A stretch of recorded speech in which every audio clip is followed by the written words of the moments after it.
Assalamualaikum warahmatullahi wabarakatuh. Kembali lagi ke channel Quanticons. Kali ini kita belajar mengenai metode-metode non-parametrik, tepatnya aplikasi dari chi-square. Jadi ini adalah goal dari pembelajaran kita pada kali ini ya.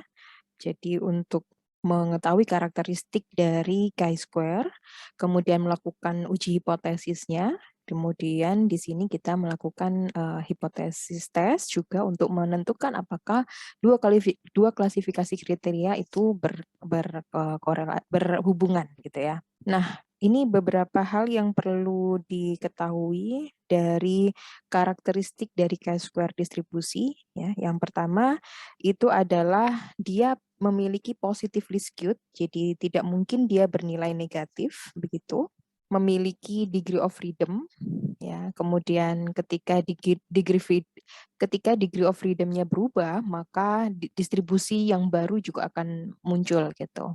Nah, ini adalah kalau di dalam chi-square kita memiliki istilah yaitu F0 sama FE, di mana F0 itu adalah observasinya dan FE itu adalah expected frekuensi observasi gitu, expected-nya. Kemudian jadi F itu adalah frekuensi. Oke, hipotesisnya itu adalah kalau kita menyimpulkan, jadi H0 itu adalah F0 sama dengan FE, yang berarti tidak ada perbedaan antara observed dan expected frekuensinya. Kemudian H alternatif itu adalah F0 tidak sama dengan FE, yang berarti ada perbedaan di antara observed dan expected frekuensi. Nah, rumus dari chi-square statistiknya itu adalah sigma dari F0 dikurangi FE, expected frekuensi, dikuadratkan, dibagi dengan FE itu sendiri. Oke, kemudian untuk mencari critical value di tabel chi-square, itu kita menggunakan degree of freedom K-1, di mana K ini adalah kategori dan dikurangi dengan 1, gitu ya. Nah, ini contoh ya, saya berikan beberapa contoh di sini. Jadi kasusnya di sini adalah Jen Kilpatrick adalah manajer pemasaran untuk suatu produsen kartu olahraga. Nah, ia berencana untuk menjual satu seri kartu dengan gambar dan statistik permainan pada pemain Major League Baseball yang sekarang telah pensiun. Nah, salah satu masalahnya adalah pemilihan para pemain tersebut. Pada pameran kartu baseball di Southwick Mall minggu lalu, ia mendirikan suatu loket dan menawarkan kartu dari 6 pemain baseball legendaris berikut. Ya, di sini ada Tom Seaver, Nolan Ryan, Ty Cobb, George Brett, Hank Aaron, dan Johnny Bench. Pada saat penutupan, ia menjual total 120 kartu. Jumlah kartu yang terjual untuk setiap pemain tua ini ditunjukkan pada tabel ini ya. Kemudian, dapatkah ia menyimpulkan bahwa penjualan kartu setiap pemain tidaklah sama, gitu ya? Oleh karena itu, sekarang kita coba. Ini datanya, kita hitung di sini. Tentukan hipotesisnya dulu ya, untuk step satunya. Jadi H0 adalah F0 sama dengan FE. Nah, di sini F0 sama dengan FE. Kemudian F0 tidak sama dengan FE. Kemudian kita tentukan level of significance. Kalau di ilmu sosial bisa 1%, 5% gitu ya, maksimalnya 10%. Kemudian misalnya dalam soal ini diketahui 5%, biasanya diketahui dalam soal ya. Kemudian select test statistik ya, kita menghitung dengan menggunakan rumus ini, begitu. Kemudian kita hitung. Nah, sekarang gini, karena ada jumlahnya tadi kan 120 ya. Jadi kalau kita total di sini ada 120 dan ada 6 pemain. Nah, kita mengasumsikan di sini dalam soal ini adalah tidak ada perbedaan yang signifikan dalam popularitas pemain. Jadi nggak ada yang ditonjolkan gitu loh. Jadi nggak terlalu banyak bedanya. Maka kita memperkirakan bahwa frekuensi yang diamati itu akan frekuensi yang diamati yaitu F0 itu akan setara atau hampir setara. Jadi artinya kita perkirakan akan menjual kartu Tom Seaver itu sama banyak dengan kartu Nolan Ryan gitu loh. Oleh karena itu, perbedaan apapun dalam frekuensi yang diamati dan frekuensi harapan akan disebabkan oleh kebetulan atau sampling.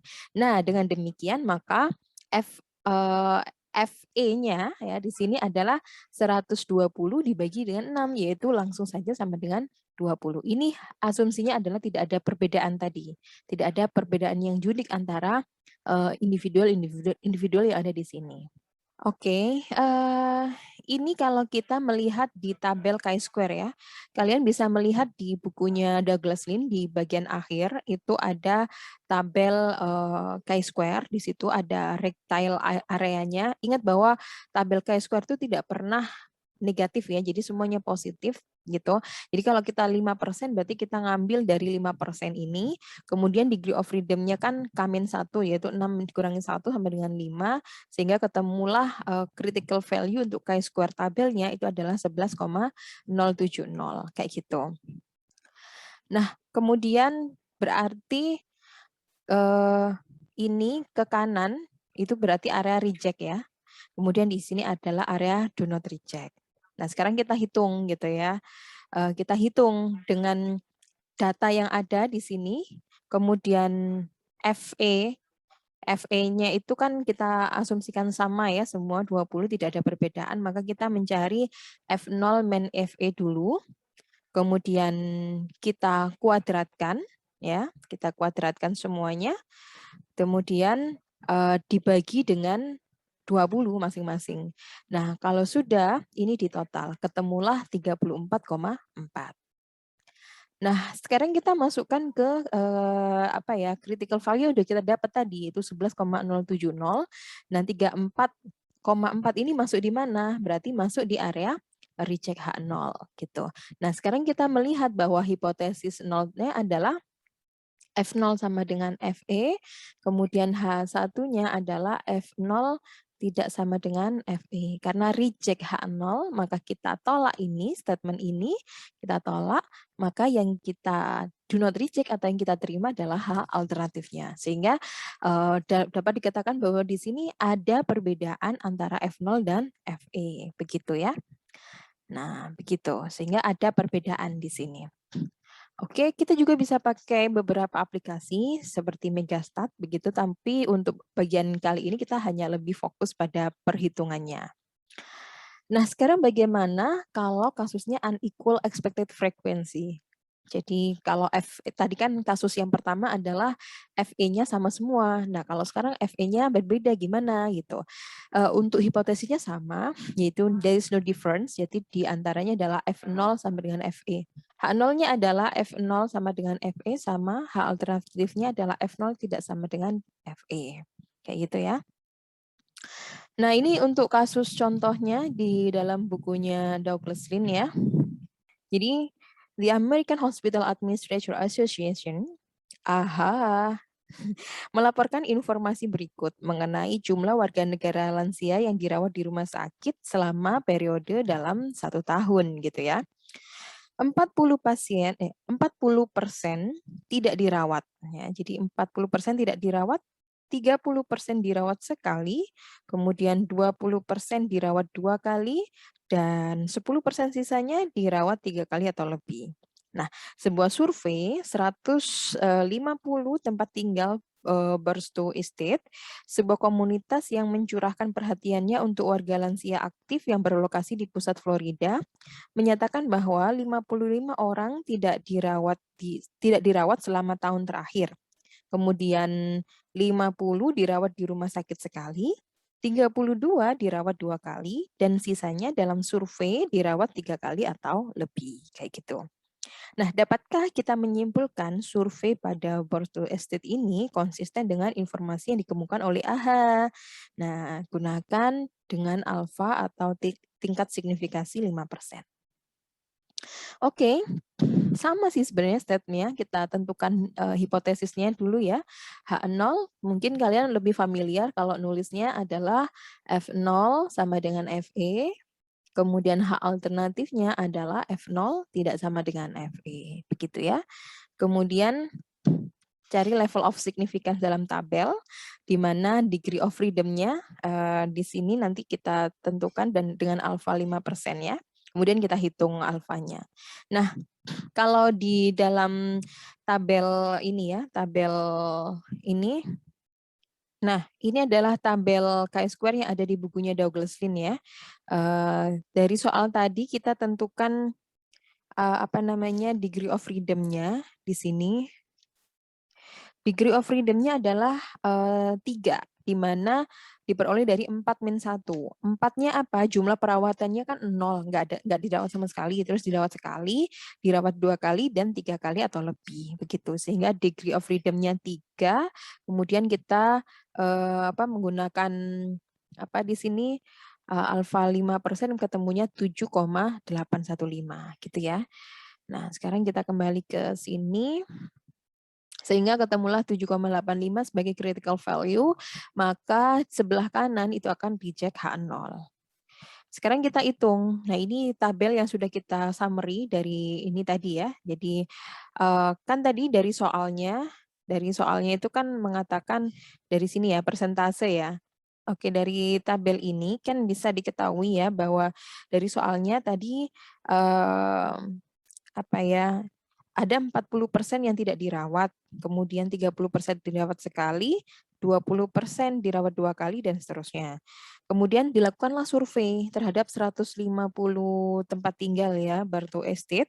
Diketahui di sini 55 orang tidak dirawat selama setahun terakhir, dan seterusnya. Ini data dari hasil survei. Nah, kemudian kita expected number itu adalah dari ini, dari 40% dikalikan jumlah observasinya 150. Jadi 40 kali 150 ketemu 60.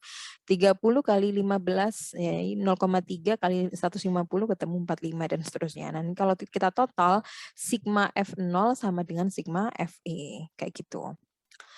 Kemudian setelah itu kita hitung ya, F0 sama FE-nya udah ketemu, kemudian F0 dikurangi dengan FE, kemudian dikuadratkan dibagi dengan FE, totalnya adalah 1,3723. Maka dari sini kita bandingkan dengan critical value kita, kalau ketemunya adalah 1,3, maka di area do not reject H0, gitu ya. Kalau do not reject H0 berarti H0-nya adalah F0 sama dengan FE, jadi sama. Apa namanya, tidak ada perbedaan antara nilai aktual dengan yang diharapkan kayak gitu. Oke, nah yang terakhir untuk bagian dari sini adalah contingency table analysis atau analisis tabel kemungkinan.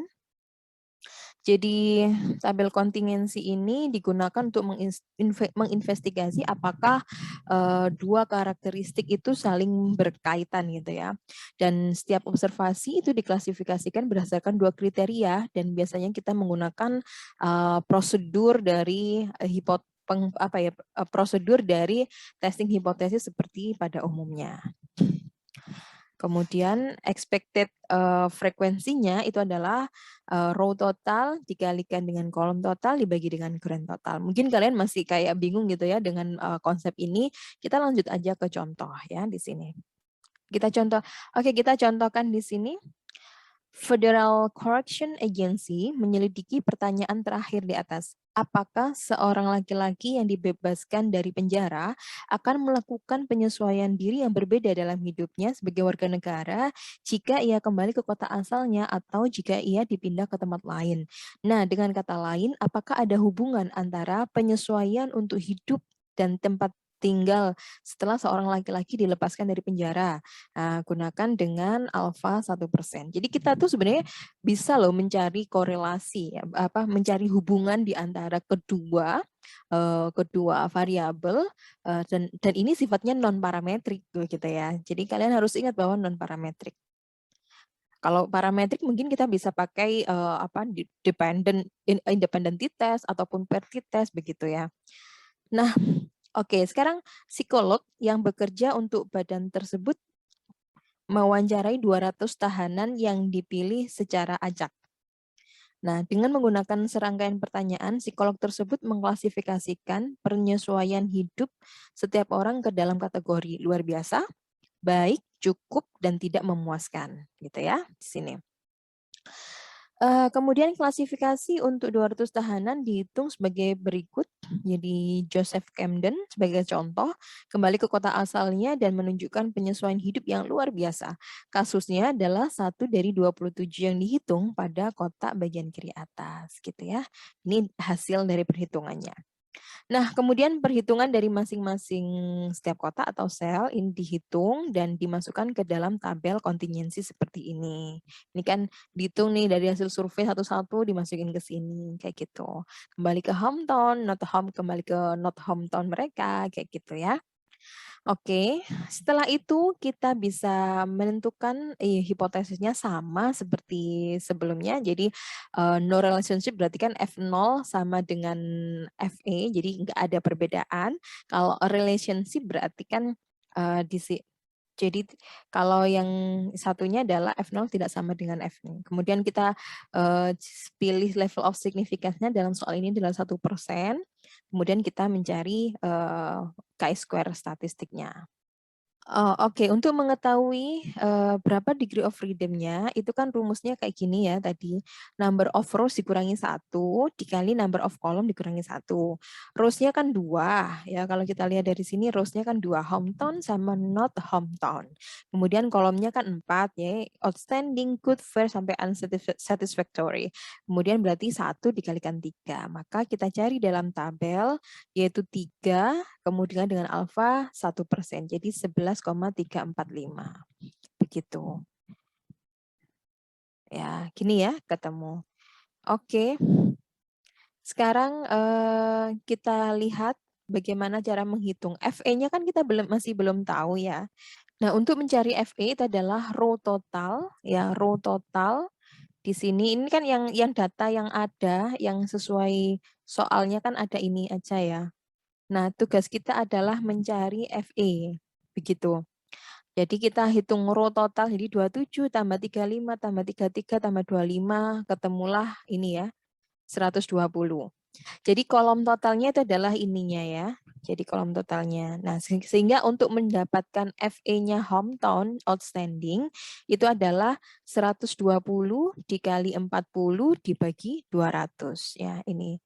Kemudian kalau mencari ini contohnya, ketemu 20 dari mana? Berarti 80 dibagi 50 dikali yaitu 80 dikali 50 dibagi 200. Untuk ketemu angka 24 ini dari mana? Berarti 80 dikalikan 60 dibagi 200. Begitu. Nah, kemudian baru ditotal gitu. Nah, ini harus sama nilai 200 F0 sama FE-nya. Nah, kalau sudah kita mencari F0 min FE kuadrat masing-masing. Jadi 27 dikurangi 24 dikuadratkan dibagi 24. 35 dikurangi 30 kuadrat dibagi 30 dan seterusnya di jumlah semua ketemunya 5,729. Nah, kemudian kita bandingkan tadi kan 5 ketemu 5,729 ya, berarti ini masuk ada dari area do not reject H0. Kalau do not reject H0 berarti F0 sama dengan FE kan?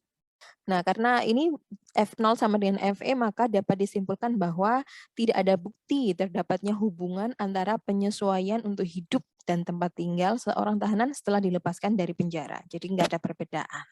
Kayak gitu. Oke, seperti itu dulu untuk materi Chi-square. Semoga bermanfaat. Selamat belajar. Jangan lupa membaca buku Douglas Lynn sebagai literatur utama. Terima kasih. Assalamualaikum warahmatullahi wabarakatuh.